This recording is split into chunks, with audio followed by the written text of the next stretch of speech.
Okay mga brothers, paano ba magpalit nitong cam follower na to at saka yung cam follower shop? At magkano magagastos kung sakali magpapalit po kayo ng ganito? Ito po kasi mga brothers, papalitan natin kasi po, tama na po yung kanyang cam follower. Ngayon, yung kanyang cam follower siya po, ang lakas na uga. Ngayon papalitan po natin yan. Tatanggalin muna natin mga brothers, susungitin lang natin ang pagganito.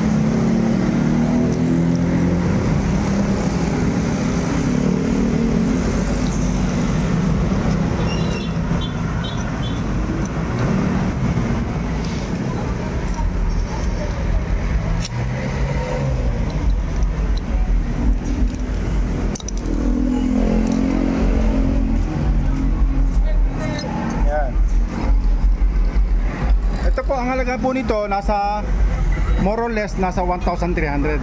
Ayun o, ang laki po ng tama oh. Ito namang isa more or less 2,000. Dalawa po yan mga brothers. Ito papalitan natin.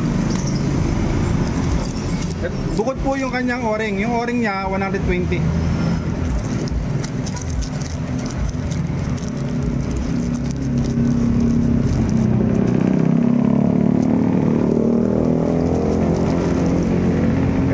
Ito mga brothers, ang halaga nito 4,000 na po ito. Dalawa lang na to. Ngayon ito 1,300. Kaya ito dito pa lang po mga brothers, nasa 5,000 na pumikit. At saka ito o-ring. Ngayon ang paglalagay po nito mga brothers, lagay natin tong o-ring dito. Bago natin lagay, lagay natin ng grasa.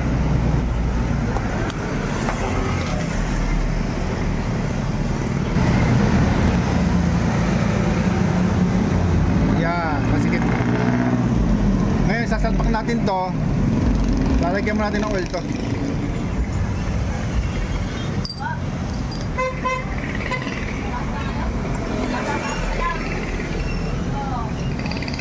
Ngayon may washer po yan mga washer ito. Ayun o, ito yung washer nya. Ayun o, kailangan po nakakabit yan ito, yung kanyang spring washer. Ayan, kailangan po nakasalpak yung spring washer nya bago nyo ilagay ito. Sa isa lang ang lagay.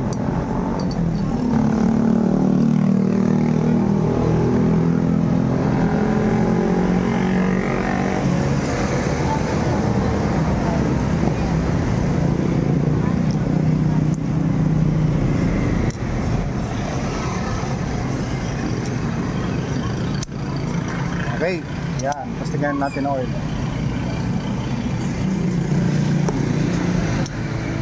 Ayan mga brothers, bali itong dalawang ito nasa 4,000 plus na, at saka ito nasa 1,000 plus. Bali itong tatlong ito kasama yung o-ring, nakakalaga po na mahigit 5,000.